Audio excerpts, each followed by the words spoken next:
Welcome to Time News Studios.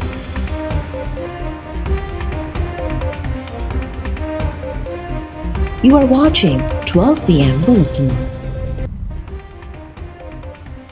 Pakistan भारतीय अगराई जे जवाब में ऑपरेशन बुनियाद मरसूस शुरू करे छॾियो। आदमपुर, उधमपुर, सूरतगढ़ एयर बेसिस, केतिरियूं एयरफील्ड्स ऐं S-400 दिफ़ाई निज़ाम खे तबाह करे छॾियो। भारतीय अस्करियूं ऐं सैटेलाइट बि जाम। सिक्योरिटी ज़रियनि मूजिबि पाकिस्तान जे अवाम ऐं मस्जिदुनि खे जिन एयर बेसिस खां टारगेट कयो वियो हो, उन्हनि हदफ़नि खे निशानो बणायो वियो। सुबुह जो दुश्मन ख़िलाफ़ ऑपरेशन बुनियाद मरसूस शुरू कयो वियो। भारत ते फ़तह 1 मिज़ाइल फायर कया विया। फ़तह मिज़ाइल जी रेंज 120 किलोमीटर आहे। मिज़ाइल में जदीद नेविगेशन सिस्टम ऐं आला दुरुस्तगी शामिल आहे।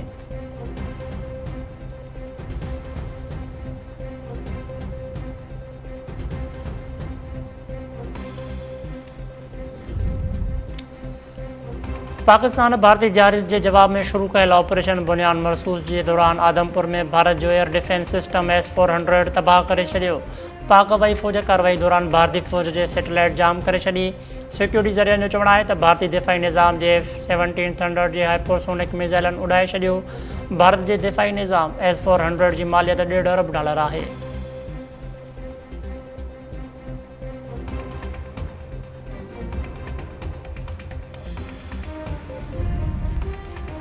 पाकिस्तान भारत खे भरपूर जवाब ॾींदे उधमपुर, आदमपुर ऐं पठानकोट एयर बेसिस समेत केतिरियूं एयरफील्ड्स तबाह करे छॾियूं। भारतीय रियासत महाराष्ट्र ऐं जे इलेक्ट्रिक कंपनीअ ते साइबर हमलो करे बिजलीअ जो निशानो मुकमल तौरु जाम करे छॾियो। मिलिट्री सैटेलाइट खे बि जाम कयो वियो। भारतीय वज़ीर आज़म नरेंद्र मोदीअ जी रियासत गुजरात में बि पाकिस्तानी ड्रोन्स केतिरनि ई कलाकनि ताईं उॾाम कंदा रहिया। पाकिस्तान भारत जे भटंडा एयरफील्ड खे बि तबाह करे छॾियो।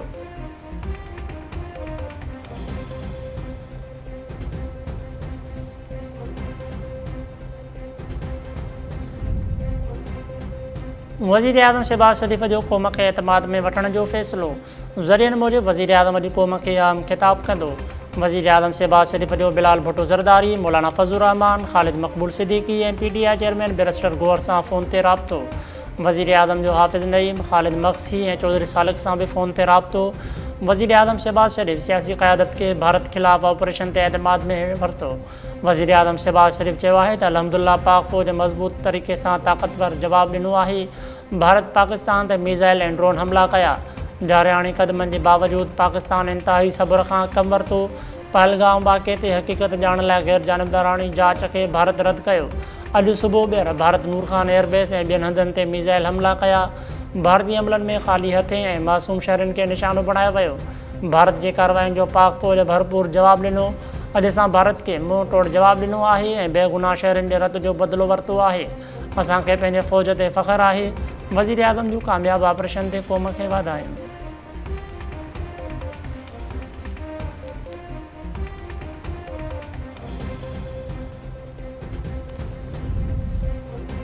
भारत न मुड़ियो त जवाबु उन खां वधीक सख़्तु हूंदो। पाकिस्तान जे अस्करी ऐं सियासी क़यादत अमरीका खे वाज़े पैगाम ॾेई छॾियो।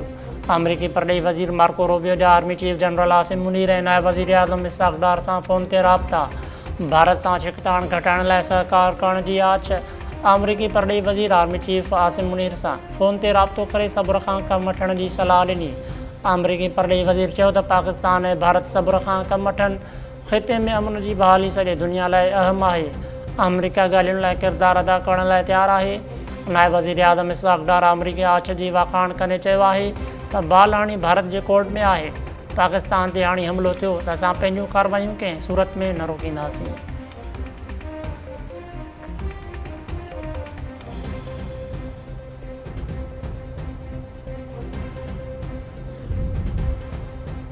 DGISPR चयो आहे त भारत पाकिस्तान में टिनि एयर बेसिस ते मिज़ाइल हमला कया, जिन खे एयर डिफेंस सिस्टम नाकारा बणाए छॾियो।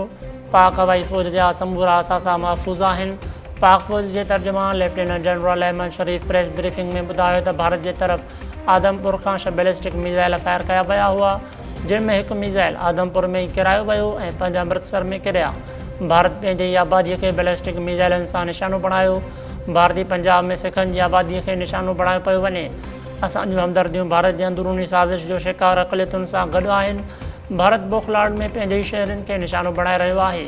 असां हर क़िस्म जी दहशतगर्दीअ जी मज़म्मत कयूं था। पाकिस्तान वटि इलेक्ट्रॉनिक सबूत मौजूदु आहिनि। भारत सिखनि खे निशानो बणाए पाकिस्तान जे ख़िलाफ़ नफ़रत पैदा करणु चाहे थो। भारत 7 खां 8 मई जी राति जो बि अमृतसर ते 3 मिसाइल फायर कया हुआ।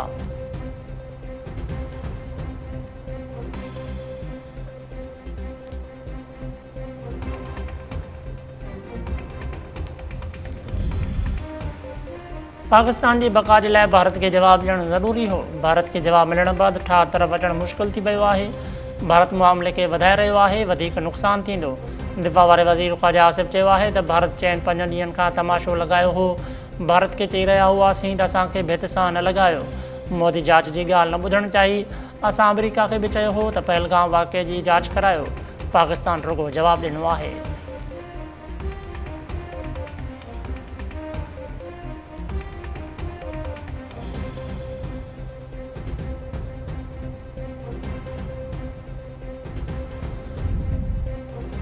भारतीय फ़ौज बि पाकिस्तान जे जवाबी कार्रवाई में नुक़सानु थियण जी तस्दीक़ करे छॾी। भारतीय फ़ौज जो चवणु आहे त पाकिस्तान 26 हंधनि ते हवाई हमला कया। भारत जे अस्करी ठिकाणनि खे निशानो बणाइण लाइ तेज़ रफ़्तार मिसाइल इस्तेमालु कया विया। इंडियन फ़ौज जे कर्नल सोफिया प्रेस कॉन्फ्रेंस कंदे चयो त पाकिस्तान यूकेफ ड्रोन्स, लॉन्ग रेंज हथियार ऐं जंगी जहाज़नि जो इस्तेमालु करे भारतीय फ़ौजी इंफ्रास्ट्रक्चर खे निशानो बणायो। उधमपुर, पठानकोट, आदमपुर, भुज, भटिंडा स्टेशन जहिड़नि एयर एशियन्स ते फ़ौजी सामाननि ऐं एहलकारनि खे नुक़सानु पहुतो। श्रीनगर, ओंतीपुर ऐं उधमपुर में हवाई एयरबेस खे बि निशानो बणायो वियो।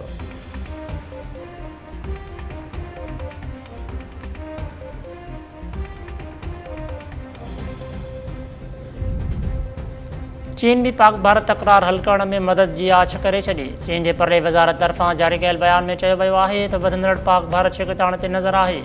ॿई धुरियूं छिकताण खे घटि करे अमुन ऐं इस्तेहकाम खे तरजीह ॾियनि। ॿई मुल्क अहिड़नि क़दमनि खां पासो कनि जिन सां छिकताण वधीक थिए। चीनी परले वज़ारत चयो आहे त ॿई मुल्क तकरार खे सियासी हल जे पुरअमन रस्ते ते वापसि आणनि।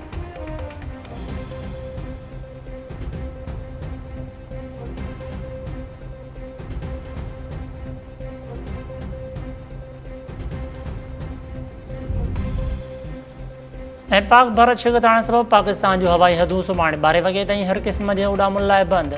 पाकिस्तान एयरपोर्ट्स अथॉरिटी मूजिबि पाक भारत छिकताण सबबि सॼे मुल्क में हवाई हदूं सुभाणे 12 वॻे ताईं बंदि कयूं वयूं आहिनि। पाकिस्तान एयरपोर्ट्स अथॉरिटी इन हवाले सां नोटिस बि जारी करे छॾियो।